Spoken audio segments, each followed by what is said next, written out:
Syarat ketahanan pangan masyarakat menurut FAO yaitu bagaimana kapasitas masyarakat itu dalam menyediakan, baik itu menghasilkan maupun menyimpan pangan dalam jumlah dan kualitas yang memadai dengan mengandalkan kekuatan sendiri. Dalam hal ini tentunya diperlukan keanekaragaman pangan agar masyarakat itu mampu mencukupi ketersediaan pangan untuk menjaga keberlanjutan pangan sendiri. Keanekaragaman pangan tidak hanya berfungsi dalam mencegah kerawanan pangan, namun juga dimaksudkan untuk mencukupi kebutuhan gizi keluarga dan juga menjaga kesehatan tubuh. Kandungan zat gizi tentu saja bisa ditemukan dalam beragam pangan, sehingga dibutuhkan jenis pangan yang beragam pula untuk memenuhi gizi seimbang. Oleh karena itu, keragaman pangan sangatlah penting bagi kesehatan masyarakat. Lalu bagaimana sebenarnya ketersediaan bahan pangan lokal di masyarakat?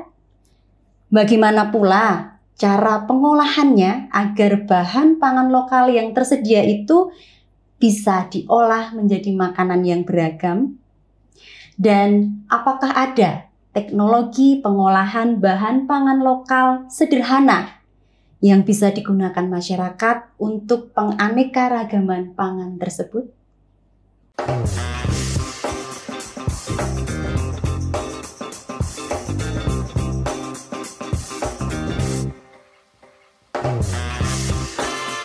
Community Development Bethesda Podcast. Sobat Sidi Bethesda, kembali lagi bersama saya Deni dalam Community Development Bethesda Podcast. Dalam episode kali ini, kita akan bersama-sama membahas tentang pengolahan pangan lokal untuk mendukung gizi keluarga. Sudah hadir bersama kita hari ini Mbak Rosalia Mahanani atau yang biasa kita panggil dengan nama Mbak Hani. Nah, Mbak Hani ini adalah salah satu praktisi yang sudah cukup lama mendalami pengolahan pangan lokal. Mbak Hani, apa kabar? Puji Tuhan, sehat Mbak Deni. Luar biasa. Terima kasih loh ya sudah berkenan hadir di Sidi Bethesda ini. Dan silakan disapa dulu sobat-sobat Sidi Bethesda yang ada di rumah. Ya, halo Sobat Sidi Bethesda, salam sehat. Ya, Mbak Hani ini kan sudah cukup dikenal ya sebagai seorang pakar tentang pangan lokal dan tentunya sudah sering diundang sebagai narasumber ya Mbak ya. Ya. Sebenarnya Mbak Hani itu sejak kapan sih mendalami tentang pangan lokal ini dan apa yang melatar belakangi Mbak Hani ini kok tertarik untuk mendalami pangan lokal ini?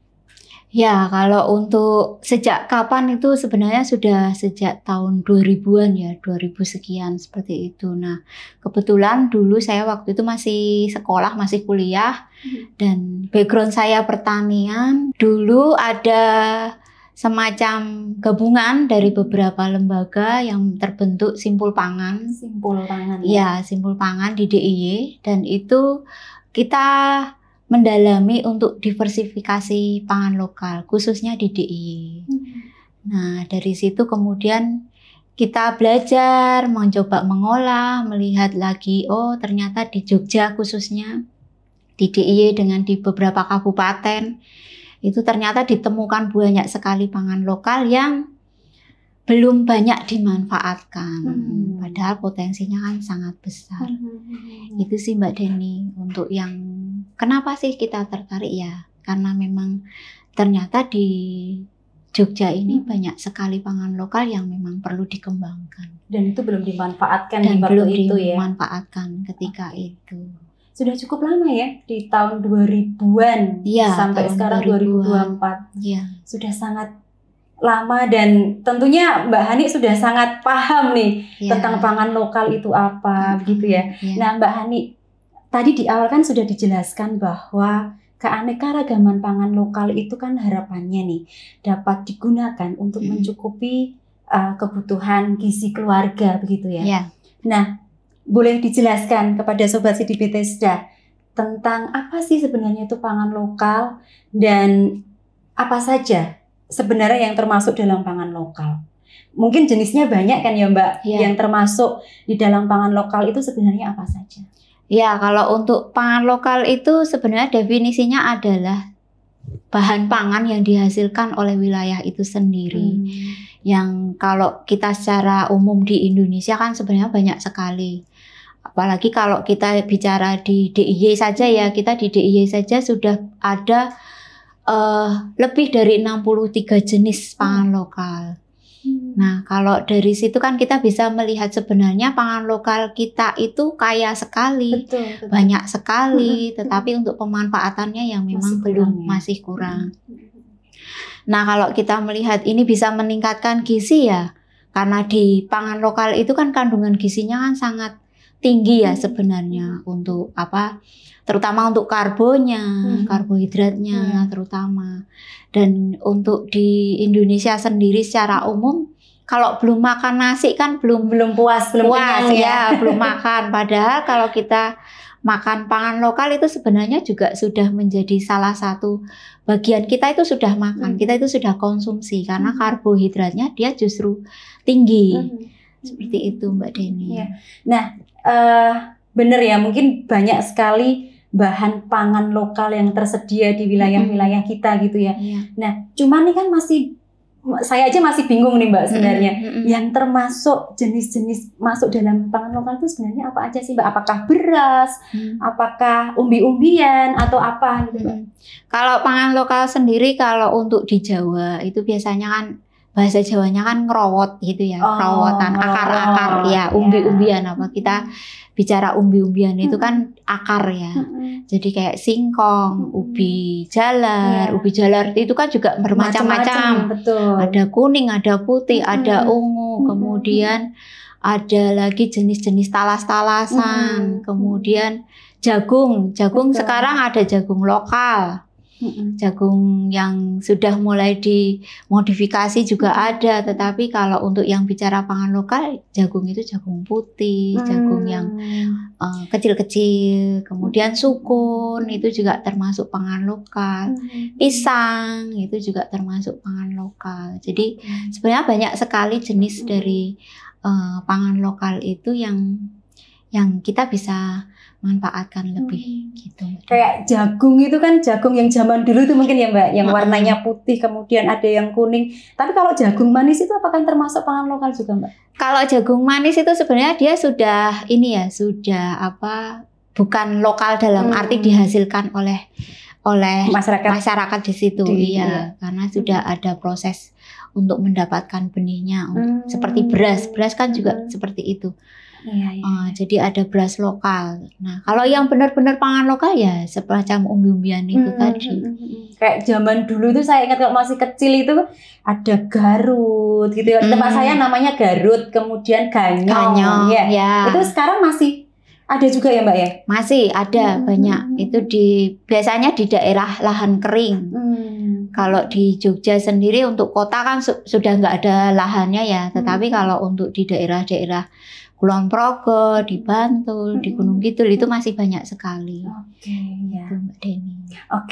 Mbak Hani, kalau tadi sudah ceritakan jenis-jenisnya ya, dan ternyata banyak sekali. Dan tentunya kalau dari sisi ketersediaannya ini Mbak, apakah pangan lokal ini tuh mudah ditemukan gitu di masyarakat kita gitu? Secara umum sebenarnya masih mudah ya Mbak. Cuman itu tadi kadang kan orang sudah nggak melihat, tidak melirik atau memperhatikan lagi bahwa pangan lokal ini ada. Kemudian bahwa pangan lokal ini masih tersedia banyak. Kalaupun ada, mereka tidak tahu untuk memanfaatkannya, untuk mengolah. Jadi semacam kayak diabaikan seperti itu. Tetapi kalau kita melihat lebih jauh, itu pasti masih ada, entah itu 1, 2 itu pasti masih ada. Jadi memang ketersediaan itu sebenarnya memang masih dan mudah mungkin. Iya. Bisa dibilang ini mudah didapatkan gitu ya Mbak ya.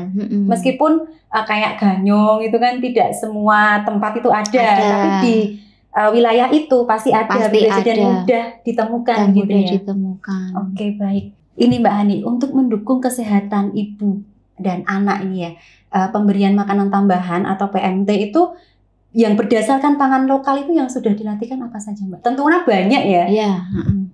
Apa saja yang sudah dilatihkan, Mbak? Yang sudah pernah kita latihkan atau kita berikan ke masyarakat ya, terutama untuk gizi balita, ibu hamil itu untuk pangan lokal itu kita ada semacam puding, kemudian bolu pisang, biskuit bayi. Nah, karena apa yang kita lakukan selama ini kita berikan itu tanpa terigu sama sekali, Mbak Deni. Oh, gitu. Jadi kita benar-benar menggunakan bahan pangan lokal yang ada di situ, di wilayah itu. Jadi kita mencoba memanfaatkan yang ada saja di sana. Jadi misalnya kayak bolu apa? Bolu mokaf. Mokaf itu kan tepung yang dari singkong yang sudah diproses. Nah, kemudian kita mix lagi supaya kandungan gizinya bisa ada tambahannya. Kita tambahkan kelor, kita tambahkan wortel. Jadi bolu dengan kelor dan wortel itu jadi salah satu pendukung kita untuk pengembangan pangan lokal di situ. Oke. Nah, menarik ini Mbak Hani. Ternyata banyak sekali yang sudah dilatihkan gitu ya. Kayak misalnya biskuit untuk anak gitu. Nah, kalau setahu saya tuh kan biskuit itu kan terbuat dari tepung terigu gitu ya. Nah, ini tuh dari bahan apa? Kemudian kok bisa jadi jadi biskuit itu loh, Mbak. Itu tepungnya dari tepung apa, Mbak? Atau bisa nggak bahan lokal itu dijadikan tepung semua gitu? Ya, untuk pangan lokal ini secara keseluruhan itu sebenarnya bisa jadi tepung ya, karena tepung itu juga menjadi salah satu cara atau solusi supaya proses penyimpanannya lebih awet. Kemudian untuk penggunaannya juga lebih praktis. Jadi kalau misalnya kita mau bikin bolu atau bikin biskuit, itu kita bisa menggunakan tepung-tepung ini. Nah, bahan pangan lokal yang bisa dijadikan tepung itu kayak singkong. Singkong itu bisa menjadi tepung kasava, tepung mokaf, kemudian tapioka, kemudian ada tepung ubi jalar. Tepung ubi jalar bisa ada tepung ubi kuning, ubi ungu, dan banyak lagi. Ada lagi yang tepung pisang, karena tepung pisang kan sudah ada rasa manis tuh Mbak Deni. Betul, ya. Jadi kalau misalnya kita bikin bolu atau bikin biskuit, tepung pisang itu udah ada rasa manis. Jadi ketika kita berikan ke anak-anak kan kadang kita gulanya kan ini ya kita atur ya. Betul. Supaya tidak terlalu banyak. Nah, sudah ada rasa manisnya kita bisa menggunakan itu. Oke. Tepung pisang gitu. Oke, Mbak Hani, sedikit nih ya biar teman-teman di Bethesda ini tahu pembuatan tepungnya itu gimana, Mbak? Mungkin bisa diceritakan sedikit dari bahan dasar pangan lokal apa, kemudian caranya gimana bisa jadi tepung, itu sedikit aja, Mbak. Ya, kalau untuk proses membuat tepung itu kan sebenarnya menjadi salah satu cara itu tadi ya, teknologi sederhananya. Jadi kita memanfaatkan pangan lokal itu supaya bisa lebih awet, bisa dimanfaatkan lebih gitu tuh caranya dengan tepung itu. Nah, kalau kita karena memang terbiasa dengan di masyarakat yang keterbatasan dari alat, kemudian dari bahan-bahan yang tidak bisa kita dapatkan di luar. Jadi kalau untuk membuat tepung yang pasti hanya dicuci bersih, kemudian dikupas, baru dipotong-potong atau diparut kasar ya, itu baru dijemur. Kalau sudah kering baru kita tumbuk atau kita giling. Itu pun kalau punya gilingan, mesin giling. Kalau tidak ada bisa kita tumbuk, kemudian baru diayak. Itu Mbak Deni. Oke, Mbak Hani, tadi sudah dijelaskan beberapa termasuk pembuatan tepung gitu ya. Nah, sebenarnya masih ada nggak sih Mbak teknologi sederhana tentang pengolahan bahan pangan lokal ini yang bisa digunakan masyarakat untuk keanekaragaman pangan? Ada, misalnya kita membuat semacam emping ya. Jadi emping Garut itu yang sekarang memang baru kita galakkan karena kan orang tua sekarang kan udah mulai menghindar emping Samurai ya, emping melinjo itu. Jadi mencoba kita ganti dengan emping Garut, emping umbi Garut. Nah, itu hanya dengan direbus saja, kemudian dipotong-potong dan ditumbuk, dijemur, itu juga sudah jadi. Nah, kalau yang kayak singkong itu juga, singkong dibuat geduk dulu, makanan jadi adonan dulu, kemudian baru diiris-iris, kemudian baru dijemur. Nah, salah satu itu pengganti atau camilan itu dengan emping itu tadi, Mbak Deni. Itu yang paling sederhana seperti itu. Gitu ya. Jadi selain tepung juga ada umbi-umbian yang lain dengan teknologi sederhana bisa diolah oleh masyarakat untuk keanekaragaman pangan ya, Mbak. Iya. Luar biasa sekali ini. Nah, Mbak Hani, menurut Mbak Hani nih, apa sih yang perlu dilakukan oleh pemerintah tentang pangan lokal ini supaya pangan lokal ini menjadi pilihan utama untuk peningkatan gizi keluarga. Sementara kita tahu ya di luar sana itu banyak sekali jenis makanan yang ya dari sisi rasa itu sangat menggoda, tapi kita nggak tahu nih kandungan gizinya itu ada nggak di dalam makanan itu. Dan tentu saja selain rasanya yang menarik, di luar sana itu banyak makanan-makanan instan yang kita dapatkan dengan bentuk yang menarik juga gitu. Nah, menurut Mbak Hani, sebenarnya apa yang harus dilakukan oleh pemerintah tentang pangan lokal ini?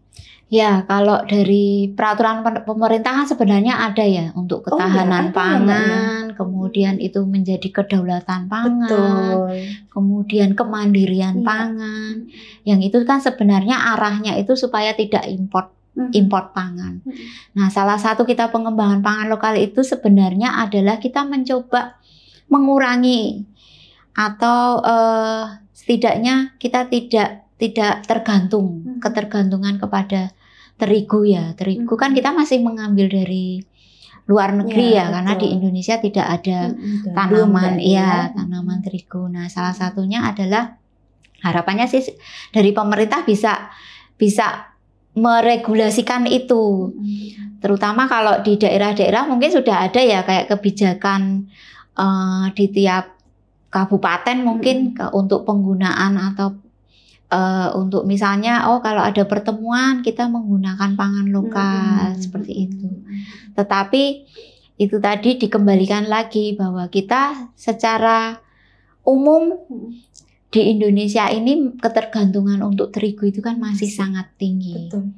Itu Mbak Deni. Jadi memang sebenarnya pemerintah diharapkan bisa apa ya, turun untuk pemanfaatan pangan lokal, pengembangannya itu sampai di tingkat masyarakat itu yang seperti apa.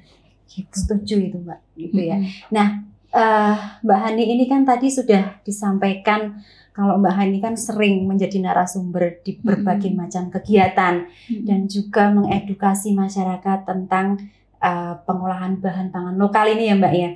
Nah, menurut Mbak Hani sendiri setelah melakukan edukasi, kemudian menjadi narasumber, terjun langsung praktek gitu ya, ada nggak sih Mbak perubahan nyata di masyarakat setelah Mbak Hani ini mengedukasi masyarakat tentang pengolahan pangan lokal ini?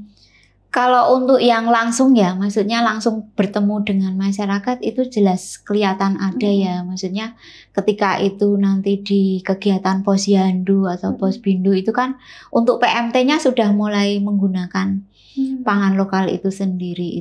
Itu sudah mulai dilakukan. Kemudian kalau untuk secara umum yang sekarang ini kan mungkin pemanfaatan pangan lokal sendiri kan sebenarnya juga sudah mulai dikembangkan, terutama untuk di Jogja ini.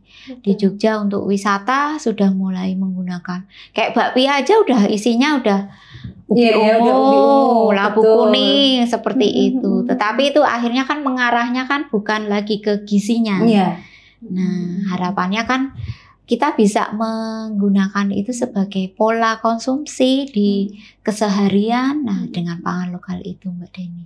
Oke, saya tertarik tadi Mbak Hani tentang Posyandu yang menggunakan PMT dari pangan lokal.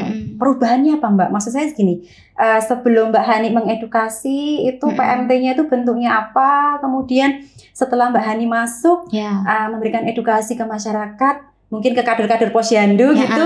Ya. Jadinya apa itu? Kalau dulu kan biasanya gini Mbak, untuk PMT itu kan ada susu, SKM ya, saya bilang SKM. Kemudian ada biskuit yang sudah dibeli di pasaran seperti itu. Kemudian entah nanti roti apa, mungkin kita tidak harus menyebut merek ya, tetapi memang itu menjadi salah satu praktisnya begitu ya. Tetapi kita kan nggak tahu sebenarnya dari makanan-makanan yang diberikan itu sesuai nggak dengan anak-anak yang usia ya di situ ya Mbak ya. Seperti itu. Nah, dengan kita mencoba mengembangkan itu, mengajak mereka untuk itu pangan lokal dimanfaatkan sebagai PMT di posyandu. Akhirnya kan sedikit mulai mengubah. Oh, ternyata kita bisa nih dengan memanfaatkan pangan lokal yang ada di sekitar kita, kita bisa membuat makanan atau PMT untuk anak-anak, untuk ibu hamil, bahkan untuk lansia. Dan itu dimanfaatkan mengambil dari potensi pangan lokal yang ada di situ. Kita nggak harus nggak harus membeli dari luar. Salah satu contoh misalnya yang wilayahnya banyak ikan, kita bisa membuat ikan kan salah satu pangan lokal. Kita membuat nugget atau membuat bakso ikan. Nah, kita mix dengan pangan lokal yang karbonya ada. Gitu. Jadi kan itu ada tapioka, karbonya kita ambil dari singkongnya. Protein yang kita ambil dari ikan ya. Itu contoh-contoh gitu Mbak Deni. Ini menarik ini. Kalau kita berbicara pangan lokal itu menarik sekali karena banyak sekali yang ketersediaan bahan pangan lokal itu sebenarnya banyak gitu ya Mbak di lingkungan sekitar kita. Cuma bagaimana nanti kita bisa memanfaatkan itu ya. Bisa ini menarik sekali gitu ya. Nah, Mbak Hani ini kan tadi sudah disampaikan bahwa sejak tahun 2000 Mbak Hani ini sudah terjun dalam bidang pangan lokal gitu ya. Kemudian mengedukasi masyarakat gitu. Nah, sebenarnya ada tantangannya nggak sih Mbak dalam mengedukasi masyarakat tentang pangan lokal ini? Mungkin ada yang menolak atau mungkin ada yang sedikit meremehkan pangan lokal, menganggap tidak ada gizinya atau bagaimana? Ada ya Mbak mestinya ya? Ada, banyak sekali Mbak. Iya, maksudnya kita juga nggak ujuk-ujuk ya. Maksudnya ujuk-ujuk, pangan lokal itu sampai sekarang tiba-tiba dikenal seperti ini itu juga tidak instan ya. Kita prosesnya panjang. Ada salah satu pengalaman misalnya gini, saya ke suatu desa misalnya. Itu di sana dikirain juga sales apa Mbak gitu, bawa apa, barang apa, padahal kita nggak menawarkan sesuatu, jadi kita hanya ayo kita bareng-bareng. Itu satu. Yang kedua misalnya kita mencoba mengajak dari masyarakat di dalam itu sendiri, misalnya memanfaatkan itu tadi kayak emping itu tadi ya Mbak, contohnya emping. Itu juga tantangannya beda lagi Mbak Deni. Jadi dalam sehari kita bisa membuat sekian kilo. Tapi kalau dengan kualitas bagus kita sekian kilo. Kita mau pilih yang mana? Kemudian pemilihan peralatannya itu juga menjadi tantangan sendiri juga. Kalau bisa yang tidak ada misalnya bekas banner, itu kan nggak boleh untuk pangan. Atau misalnya yang untuk numbuk emping itu supaya nggak kena besinya, kita harus melapisi yang seperti apa. Nah, jadi kalau untuk tantangan itu tuh masing-masing punya ini Mbak Deni. Untuk pangan lokal itu masing-masing punya kesulitan sendiri, punya solusinya sendiri. Nah, itu kalau untuk hal-hal teknis ya. Tetapi kalau untuk hal-hal yang bersifat wacana itu yang memang agak susah ya, karena proses orang kan sudah tergantung dengan terigu itu kan sudah susah ya. Ya sudah lama. Kita mau bikin bolu saja, nanti bisa ngembang. Apa ya enak. Enak. Kemudian untuk ke anak-anak, anak-anak kalau mau direbus saja kan nggak mau. Betul. Untuk dia hanya melihat digoreng, direbus nggak mau. Nggak tertarik ya, Mbak ya. Tertarik. Nah, di situ justru menantang kita untuk kita bagaimana sih mengkreasikan ini, mengkreativitaskan ini supaya menjadi sesuatu yang menarik. Itu di tantangan diri kita untuk bukan mengubah ya, tapi lebih membuka wacana lah. Setidaknya mengurangi, tidak harus mengganti tetapi mengurangi dari terigu itu tadi. Itu Mbak Deni. Ya, dan sebenarnya keanekaragaman pangan lokal ini kan bisa ya Mbak dibikin sedemikian rupa, dari sisi rasa, kemudian dari sisi bentuknya gitu. Jadi masyarakat itu juga lebih tertarik gitu untuk mencoba daripada hanya sekedar digoreng tadi yang Mbak Hani sebutkan, kemudian tidak hanya direbus gitu ya. Sebenarnya itu bisa ya dikreativitaskan sedemikian rupa sehingga pangan lokal ini ada nilai lebihnya gitu ya Mbak. Iya bisa. Kayak yang sekarang kan kayak mie instan itu kan juga menjadi salah satu pengembangan dari pangan lokal itu sendiri Mbak Deni. Dan itu kita juga menggunakan teknologi yang sederhana. Tetapi memang kemudian kita masih bagaimana ini bisa diterapkan di masyarakat yang di luaran ini. Seperti itu. Karena mie instan kan juga pasarannya sekarang kan lumayan ya. Anak-anak aja suka tuh sama mie ya. Berbagai macam mie itu kan pasti menarik gitu buat anak-anak gitu ya. Nah ini yang baru kita coba untuk teknologinya dan memang sudah mendapatkan teknologinya tuh. Cuman untuk bagaimana kita berproses ini dapat diterima di masyarakat itu yang kita masih harus tetap berjalan. Ya, Mbak Hani, dari cerita tadi ya ada banyak tantangan yang harus dihadapi ketika mengedukasi masyarakat ini, tapi tetap membuat semangat ya Mbak. Iya. Mbak Hani dan teman-teman dalam mengedukasi masyarakat tentang keanekaragaman pangan lokal ini ya. Oke Mbak Hani, ada pesan nggak untuk Sobat Sidi Bethesda? Bisa disampaikan? Oh iya, kepada Sobat Sidi Bethesda, jangan pernah malu untuk mengkonsumsi pangan lokal supaya pangan lokal kita tetap lestari dan bisa bermanfaat untuk banyak orang. Itu aja sih Mbak Deni. Luar biasa ya. Baik, Sobat Sidi Bethesda, kita sudah mendapatkan pesan kunci hari ini bahwa pangan lokal itu bisa menjadi salah satu pilihan utama untuk mendukung peningkatan gizi keluarga. Dengan teknologi sederhana, bahan pangan lokal bisa diolah menjadi beraneka ragam jenis makanan bergizi dengan tampilan yang tidak kalah menarik dengan makanan modern yang sudah beredar di tengah-tengah masyarakat kita. Makanan berbahan pangan lokal diharapkan dapat mendorong kemandirian pangan dan gizi keluarga serta berkelanjutan. Terima kasih kami ucapkan kepada Mbak Hani yang sudah menyempatkan waktunya datang ke sini dan juga sudah berbagi informasi tentang pengolahan keanekaragaman pangan lokal. Mbak Hani, terima kasih sekali lagi. Semoga sehat selalu, dilancarkan dalam proses-proses edukasi masyarakat selanjutnya. Amin, terima kasih sama-sama Mbak Deni. Semoga kita tetap bisa memanfaatkan pangan lokal ke depannya. Amin. Dan terima kasih kepada seluruh Sobat Sidi Bethesda yang setia mengikuti perbincangan kita hari ini. Jangan lupa untuk like, komen, dan subscribe YouTube channel Sidi Bethesda. Sampai bertemu kembali di Community Development Bethesda Podcast di edisi-edisi selanjutnya. Salam sehat dan jangan lupa selalu manfaatkan pangan lokal.